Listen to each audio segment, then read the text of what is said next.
Good morning, and welcome to another episode of Ask Elly Intuitive Insights and Your Questions Answered. So, I'm so excited to be here today. The middle of May already. Today is May 11th, and we're going to talk a little bit about astrological happenings today. We're going to talk about consciousness. We're going to talk about my favorite topic, which is manifesting. And then I'm going to answer questions. Only I'm going to begin with answering the questions first today. So if you want to submit questions ahead of time, then that's easy. You just email me at ellymolina.com, or you get yourself a headset, and you call in here, or you type in on the live call. So good morning. I'd like to welcome everyone who's here in the live studio. Good morning. Good morning. And thank you for being here. I'm so excited to have you. And I look forward to today's episode and sharing all of the amazing things that are coming up for us. So first of all, I'm going to begin with talking a little bit about astrology. So, what's happening for the week ahead of us directly? Only, we're going to talk a little bit about what happened yesterday. So, yesterday, for all of you astrology fans, Jupiter entered Aries. And Jupiter has not been in Aries since 2010. It was in Aries from June 2010 to June 2011. Now, we know that Aries is a very optimistic, energetic fire sign, and it's excellent for self starters and entrepreneurs. It's going to remain in Jupiter until October 28th, and it's going to do a little bit of a transit over there, but it will transit into Pisces later in December of December of 2022. Then it will come back to Aries to complete its reign during this sign in until May 16th, 2023. So basically, you got nothing to worry about. You want to continue to know that Jupiter in Aries will be with you with a little bit of backward motion, but still, this fiery sign is with us. So, depending on where it is located in your astrological chart, which house it falls in, and which other planets it conjuncts or squares or trines, that will really determine where your energy is going to go. But for the most part, if you just focus on the fact that it's in a particular house, that alone will set you up for success during this year. Just know that Jupiter will catapult any and all of your desires and give you that special good luck charm in your back pocket. And then everything this week remains quiet until May 15th, where we have a full moon total lunar eclipse in Scorpio. So this is going to be really interesting. It's a time, it's got some real mixed energies going on. So I always invite people to focus on the positive aspects of what's happening rather than on the negative. So this is going to be at a fine angle to the sun. So financially, it's great for growing negotiations and supporting any and all artistic expressions. So you want to use this time really to um, I'm just, look at your finances during this period is really a very smart thing to do, and remove the things that are not necessary. Kind of like trim the fat on this particular day. So, if I can give you any logical advice, go through your subscriptions, find out what you've subscribed to. Many people have subscriptions, and because of the fact of their money consciousness, they're afraid to look at their credit card statements or their bank statements. So they've got these subscriptions going on, and they don't even realize it because they don't open up their credit card statements enough to look at, because there's such a money fear. And Money fear is a whole other conversation. And, if possible, maybe I'll get to it today in terms of the money archetypes, or I'll save it for a later conversation depending on our time today. So, with that being said, just know, take the time on Sunday to go through your finances if you're not the kind of person who does that on a regular basis. Trim your fat. Look where you're spending, cut back if it's not necessary, and just rein in and grab control over your finances. Great day to do that. And then on the 17th, this is where Mars is going to conjunct Neptune. And these two planets are going to bring out a lot of charm and charisma. And it also sets the stage for love if you're looking for love. So this would be a right, again, here's the focus is also on money. So if you want to be talking about money and contracts and you want to get down to um, being in the third dimension realistic as opposed to looking at imagination and dreaming, this would be a great day to, again, get your finances in order. Now, remember, we started a Mercury retrograde, and yeah, we started the Mercury retrograde. So we want to be greater than the Mercury retrograde. That is my firm belief. If whatever we buy into and believe becomes a conviction, and then it becomes our reality.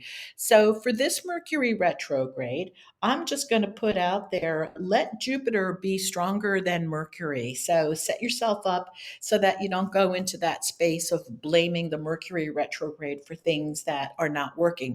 Because, honestly, things always break down no matter what. And so if we don't put our focus on it and we look away from it, not that we want to ignore it, but just not give it too much importance, not really overrate this retrograde. Let's keep it on the low down and kind of pretend that it doesn't exist. Okay.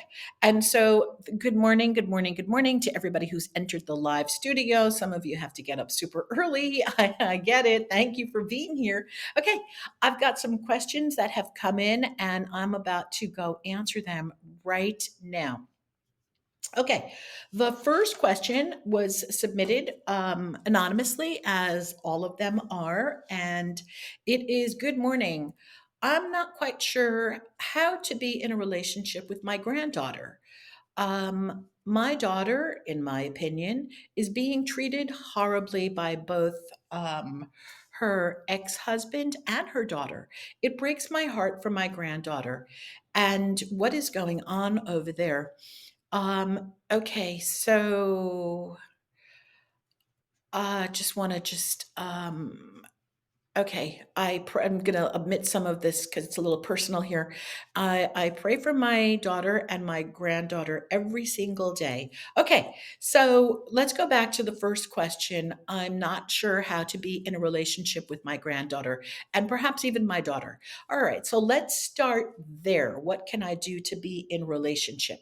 And this is a wonderful question because I bet you all of us have this question somewhere in our lives. What does it take, or how can we be in relationship with people sometimes that are thorny or that create problems for us, or where we're uncomfortable, or who knows what's in the space of this energy. So the first thing that I'm going to ask you to do is to take a look at, let's call it, the what's so, and this is where we remove the story. So let's take away the what's so. All right, so if we look at this relationship, and I don't have all the details. And even if I did, I wouldn't be able to share them with everybody listening. But let's take the details. I'm not sure how to be in a relationship with my granddaughter, and my heart is breaking for them. Okay. So the details are that there is an uncertainty about the type of relationship. That's what so. What so is also that this is a grandmother granddaughter relationship. And what else is so is that this is also a teenager. So I wanted to insert that too. All right, that's what's so. Now, here's the good news and the bad news, if you want to look at it like that. Everything else that is going on around this relationship is made up, and it's a story.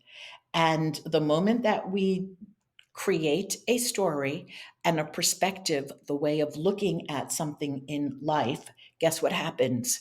It is reflected back to us. There's the old Hermetic saying, and I do believe it's in the Bible, as above, so below, as within, so without. What that means is that whatever it is that we're thinking, whatever our perspective is, whatever our feelings and emotions are in our body, this is directly reflected back to us in the universe as experience. And it also starts to work on what is known as the reticular activating system. So you're going to see evidence of this belief that you have. So let's take this and just make up a scenario. Okay. Here's grandma, and grandma does not know how to be in a relationship with her granddaughter.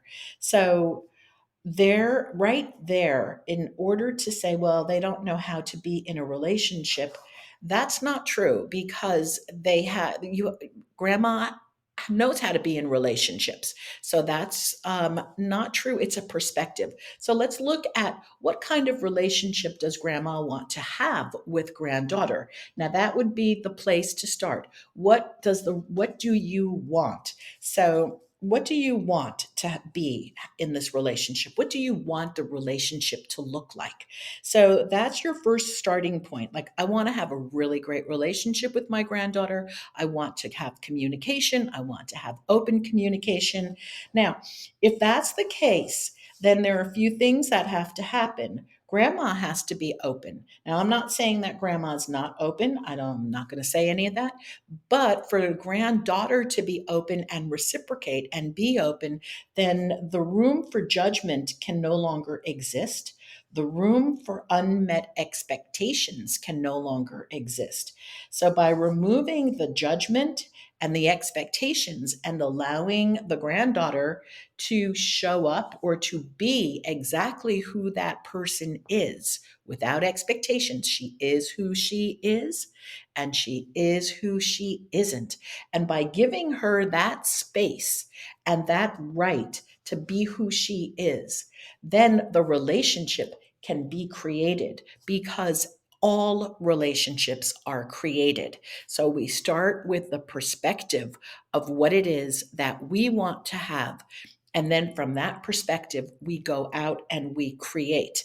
So if you want to have a relationship with granddaughter, then the question becomes, what would it take to have a really great relationship with my granddaughter? And then, of course, you can continue to pray. But if you ask, what would it take to have a really great relationship? Well, what would that take? What would that look like? More communication? If that's the case, well, grandma reaches out and says, hey, how's it going? What's up? And then there's an open-ended response. No multiple choice questions. Did you do this? Yes or no? Or yes, no questions. So the questions need to be, how's it going and what's going on in your life? That creates the space for communication.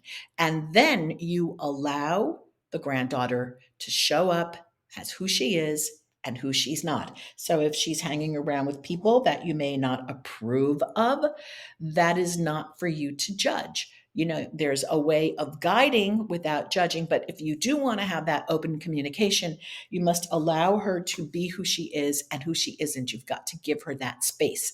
Then the relationship can get created.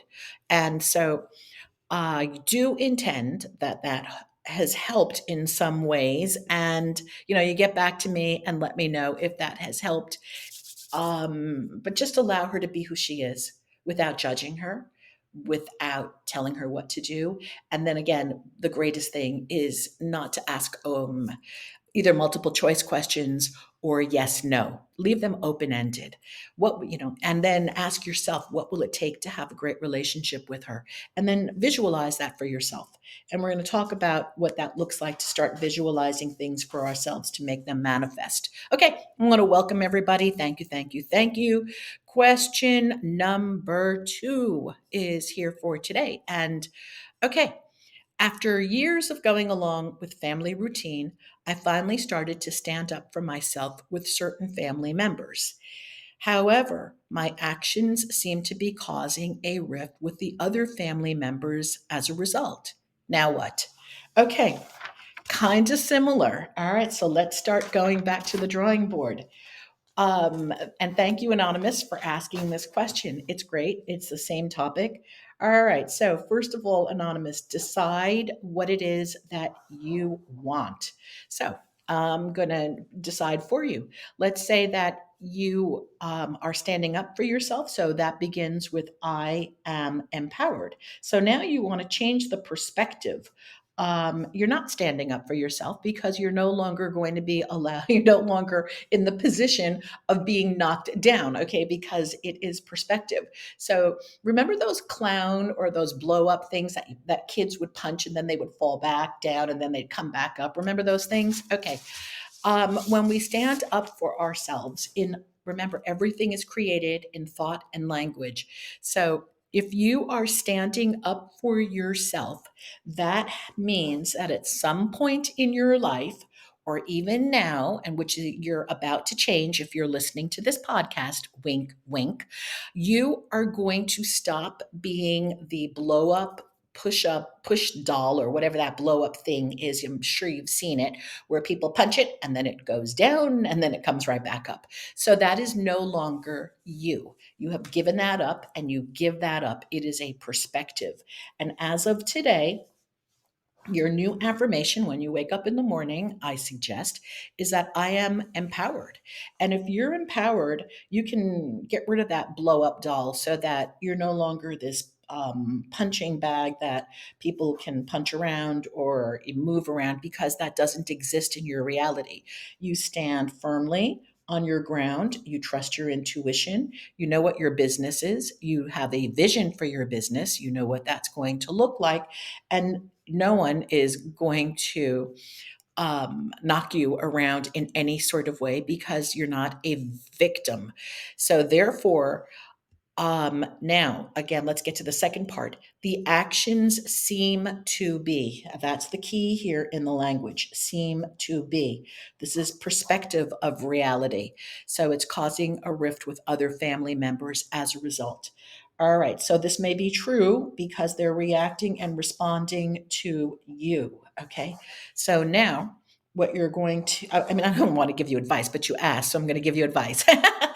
So what you do is you stand your ground and you stand firmly. You decide what it is that you want and you remove your ego. And so now, once you remove your ego from this, and what I mean by the ego is that there's this righteous, like if you have righteousness, I know how to do this, no one can tell me what to do. All right, you remove all of that and you stand in the position of empowered, an empowered business owner who knows what she's doing, who's confident, and who trusts her intuition. Now, because of the history of this particular questioner, because of this history, it's going to take a reframing. So, what that would mean is you want to change your perspective and your language about how it looks and how everyone sees this.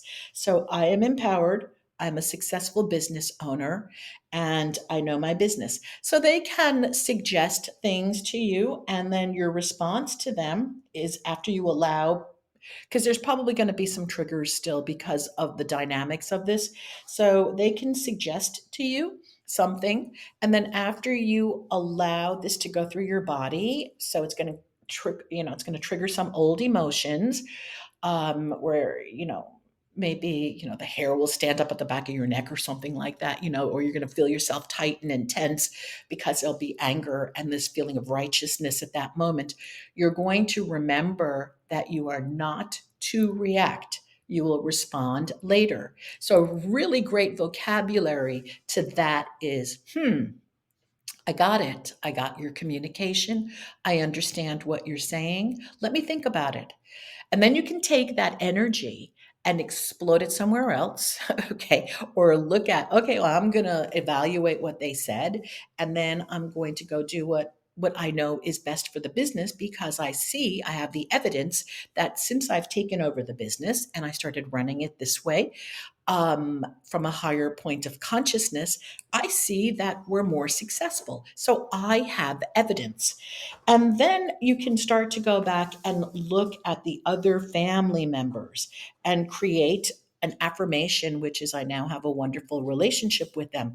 Now, remember, sometimes we don't have wonderful relationships with everybody, and we don't need to, but we can work on diffusing the energy so that we get to a space of neutral on that. And that will take practice. It will also take perhaps an energy clearing that you can do yourself, or you can, find someone who can help you do the energy clearing if that's the case. However, the biggest thing is to remove that energy, get to the space of neutral, and then change and shift your perspective. Like, this is a great business. I get along with everyone. And again, this is a very loaded question because of the dynamics in here, and it will take a little bit longer to answer. However, if you do just check now on being empowered, that alone will help you. Standing and not being the punching bag at all in any sort of scenario over here, and that you change the perspective, that you know what you're doing, and that you give them space to say what they want, but that doesn't mean that that doesn't mean that you take their advice. You just give them space to voice their opinions, and then you get their communication. Thank you for communicating. I just want to share with you, looking quickly, if you continue doing what you're doing and working from the perspective of higher consciousness, which we're going to talk about in a few minutes, your business is really, really increasing by leaps and bounds. And I'm also getting that this person that has been giving you kind of grief, that person, he's going to be leaving. He's going to go. He's going to do his final hurrah, and then he's going to go. And what that will look like will be determined, but his energy is going to go away. So he will no longer be in your space, creating tension. And it's just really wonderful. And he's going to take her with him. So that's good news. All right. So just hold that, they're going to go. It doesn't mean that they're leaving your life or anything. They're just going to leave this business in such a way that it is for the highest good of all. Okay. Awesome. Also, I just want to put this out there. This month, I am currently offering 20% off. If you go to my website and you do look, we can talk about this in detail for an hour and get some more deeper strategies on exactly what it is that you need to be doing, and what it is that you can be saying, and where your focus can go in order to have the transition be easy, effortless, and totally, totally smooth. Like I said, they're going to be leaving. So just know that their leaving will be really fabulous for you. Okay. Next question. If anybody has any questions right now, this is a great time to either type them into the type them right into the chat box. Let me just check over here and catch some of the older questions that were there. Okay, anybody have any questions or comments? We are live over here, so please go ahead and ask.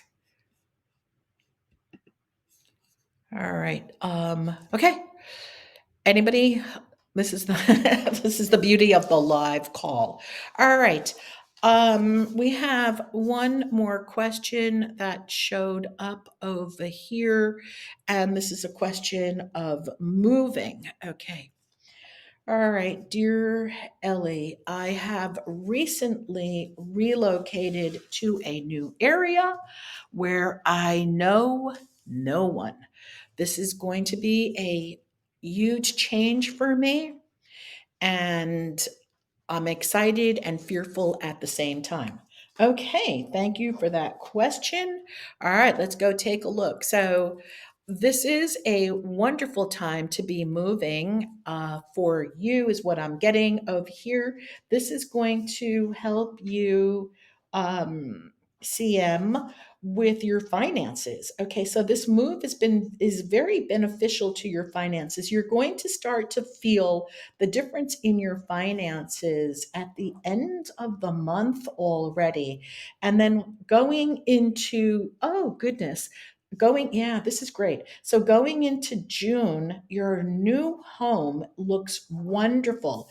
So I'm seeing there's going to be some gardening going on. There's going to be, obviously beautification. So this looks really wonderful. And you do have divine protection on this move.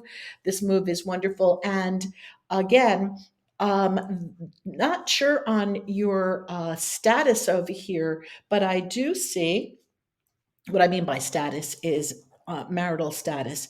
I do see that you and your partner are going to be extremely happy in this move, absolutely happy. And so it was a really, really wonderful thing that you have moved. And I'm going to suggest that you stay out of conversations about asking yourself whether or not this was the right thing to do. So stay out of that conversation and continue to go to the conversation of creating the new and beautiful, which is what I am seeing. All right, you want to really, really want to stay out of the old and the past, all right, because the past is dead, and the past has no hold over us if we let it remain in the past. So I want to share a couple of things, and that's about it for the questions, unless anybody else has something over here.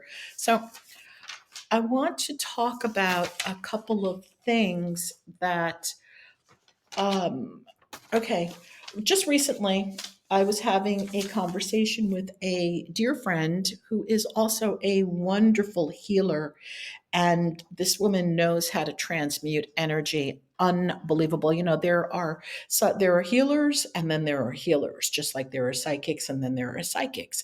And there are pianists and then pianists. Anyway, bottom line is she's an amazing healer. And I was having a conversation with her the other day, and her words were very simple, and she told me to tell someone that I know to stay out of the past. Because when we stay out of the past in our conversations, we don't bring them with us.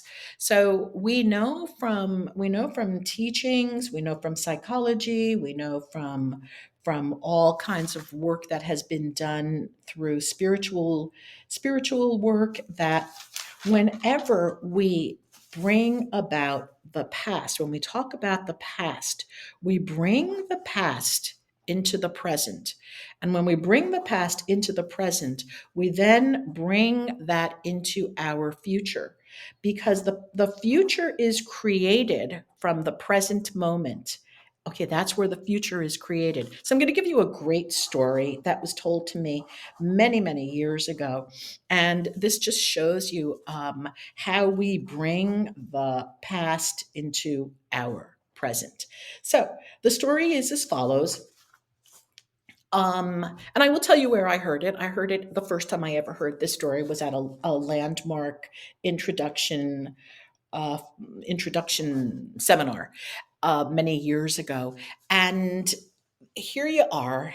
You're sitting in you're sitting in your office. Okay, imagine yourself sitting in your office, and in your top desk drawer are two tickets to go to your dream destination. So now you're looking at these airline tickets. It's an all expense paid vacation. It was gifted to you and your partner, and you've got two tickets to go. Now remember, you're in your office.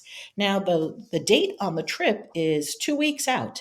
So, in 2 weeks, you're going to be lying on the beach, sipping your margaritas or cocktail of choice, and the sun will be shining, and you'll be wearing your new bathing suit, and you're going to be looking at your partner, and you're going to be in love, and it's going to be beautiful. And you are thinking about this, and you're in your office, and you are super excited. And it doesn't matter that the boss comes in and says all of these things to you or gives you all this work, because you know that in 2 weeks you're going to be lying on that beach in your dream vacation, all expenses paid.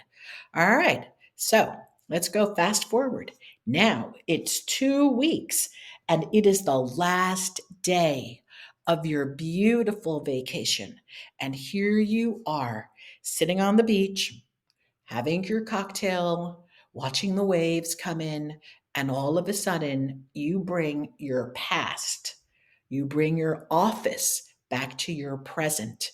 So as you're sitting there, you're not seeing the beach, you're not seeing your partner, you're not seeing the beauty of the moment that has been created. What you're seeing is the dread of having to commute, perhaps having to go back to the office, all the work that is waiting for you. And you know what happens to your body? Your body takes on anxiety and who knows what else your body is going to start to go through. However, you are so not present. You're not in the moment.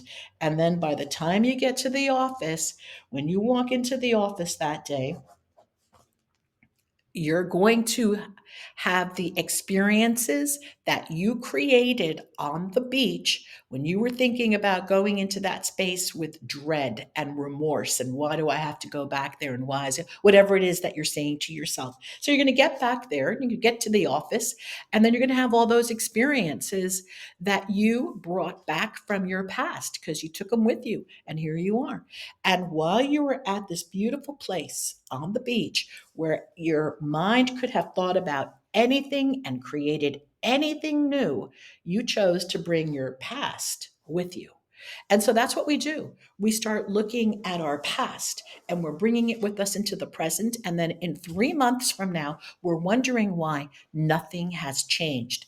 And the nothing has changed because we're constantly repeating and self talking the old stuff. So today, before we close, I want to give you some tips on what you can do to change up your life and really have these changes be solid. You may want to even grab a notebook and write this down. And then the reason why I'm suggesting you write this down is because if you practice this, then you can actually look back a month from today on June 11th and have evidence that by doing this work that I'm about to share with you, by doing this work, you have evidence that it works and that you have the power to control and change your life if you are willing to change your thoughts and the way that you react and respond to environments in the world. So, very simple. There's the recognition that we are all multidimensional beings, and that means that we're here on many dimensions. What we see ourselves physically is in the third dimension, but we're visible and we're also invisible, and this happens at the exact same time.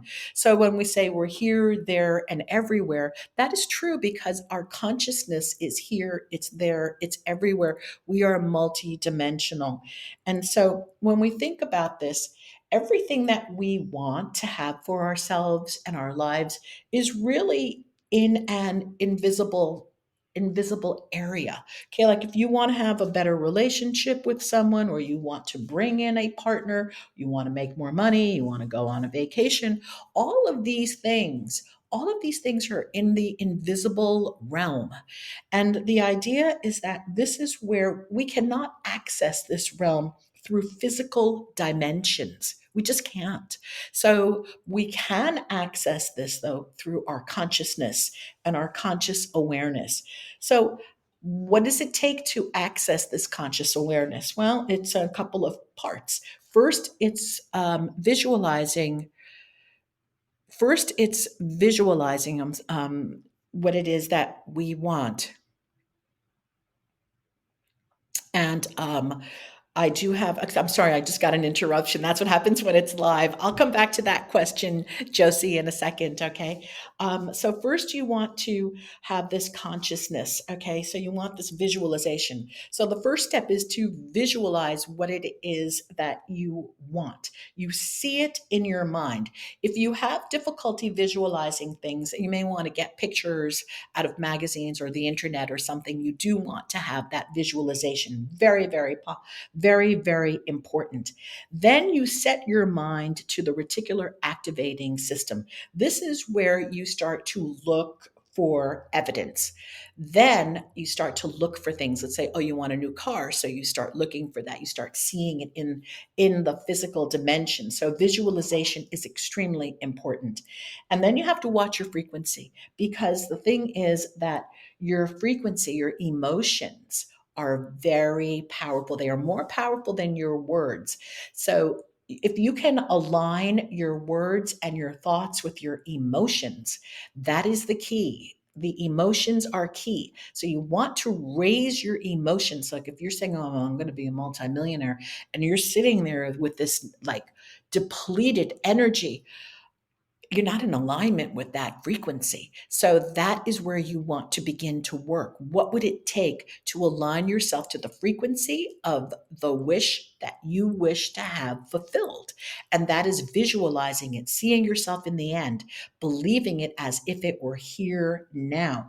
And then what happens is that the subconscious will start to work, the reticular activating system. The subconscious will then begin to work to bring that into your life. But you've got to align yourself vibrationally with this. We say it 100 times over and over and over again, but it's back to the old thoughts create things, but the thoughts that we think are connected to the emotions in our body and vice versa. And you can change the emotions in your body immediately by actually physically changing your state. So if you're feeling sad and you're feeling down, get up and move, get up and play music, get up and sing. You cannot, once you get your body involved like that and you change your state in terms of like maybe you sing a song, you start dancing, you start moving your body in different ways, that sadness, that depleted energy leaves the body. And that is the antidote to it. It's not sitting on the couch longer waiting for it to go away. Okay. All right. If anybody has any questions, this is the perfect time. But I'm going to say to you, put something out there. Put something sitting around a table. All right. I'm going to get to that. Okay. Here's what we're going to do. Take something right now that you really wish to have happen. Make it believable at this moment in time, because we're going to do this for a month. Okay. So take something that you wish to have happen and give yourself a month's time, and then spend a few minutes every single day. Best time to do this is in the morning when the mind is in that nice deep alpha state, or in the evening, or even when you're daydreaming, sitting around your table and you can daydream, but visualize what it is that you want, and then have your emotions match it as if it already happened. Imagine that it already happened. And then you say, thank you, God, that you heard me. Thank you for having my wish come true. And you live in that space, and then you let it go. And each time you catch yourself not in that vibration or not in that space of believing in the invisible, bring yourself back to that. That is key. Keep yourself and your self talk in the present moment going into the future. Remove the past from your talk. Seriously, give it a try. Remove it. Remove it, because there's nothing that you're going to do about that right now. Only there's so much that you can do going forward from this moment on. And then you'll have your results. You'll have your evidence in a couple of weeks, maybe even in a couple of days. All right. So, yeah, real quick question. Say we're sitting, your listeners listening now. Can you feel us? Can you read us? Yeah, depends. I'm going to say, yes, I can. And it just depends on if I'm tuning into you right now. So, um, okay, let's see. Might Hein wants to call in. Let's have, well, they went away. All right. So I was going to say, well, let's have somebody call in if that is the case. Okay, let's say, for example, you are sitting here and you want to have your energy read. Well, I'm going to tell you the best thing to do right now is, when we get off this call, is to get your body moving, and whatever that looks like for you. Okay, Josie, whatever that looks like, really go do something and get your body moving. Because you do want, and change your thoughts. All right, like really just go change your thoughts, because you're kind of on the threshold right now of, you're on a threshold of how do I put this? On the threshold of going internal and feeling sad, or going external and really making a difference and going to be happy. So I want you to take your focus off of you and what you think you can't do, and then go change up your energy right now, and perhaps even play some music. And what I'm seeing is that someone's going to call you who's very, very close to you. Very close to you. And she's going to give you some good news. So that is what I'm seeing. All right. I am seeing, and I'm going to tell you, I think it's your daughter. Your daughter is going to reach out to you at some point within the next 3 hours. She's going to give you some good news. So go change up your energy so that you're not sitting around feeling sad and waiting. Okay, she's got good news for you. All right. Okay. Anybody else have any questions right now? Well, before I close up for today, and thank you all for being here, I do want to share with you. Got some amazing guests coming up this week. On May 18th, next week, Gail Hyson is with us. She's a shaman, and she's going to have some incredible tales to tell. They're true stories, okay? And then on the 25th, we have Mary Greer, who is going to talk to us about tarot, and we're going to be discussing Madame Lenormand, who is my favorite fortune teller of history. And then after we talk about Madame Lenormand on May 25th, and we do some, she was the historical stuff, because she was the fortune teller of Josephine, Napoleon's wife, and she read for Robespierre, and she was imprisoned, and she was very, very prominent during that era in time. She was absolutely fascinating. And so we're going to talk about Madame Lenormand, because Mary Greer is an expert as historian in tarot. And then on June 1st, we're gonna listen to David Oakes, and he's going to talk about reverse speech. So all of these exciting things are happening. I got a great lineup, and that is why I'm so grateful, and thank you for everybody who's been on the podcast for like almost 2 years with me. And I just love you all so much. So I just, from the bottom of my heart, go make magic, everybody. Go create your reality. Get out of that past. It's old. It's dead. Who needs it? Let's go do some basil again. And if you don't know what I'm talking about, really go read some of my blogs. Okay, I teach you how to use basil to bring in money and magic, and go use your fire meditations, use your tools, and create the life that you want. All right, I love you all. I'll see you all soon next week with Gail. She's awesome. I can't wait to share all about it. She's got Mongolian shamans coming to her house right now, and she's going to be sharing all of that. It's going to be great. All right. Much love, many blessings to all of you for being here. Thank you, thank you, thank you.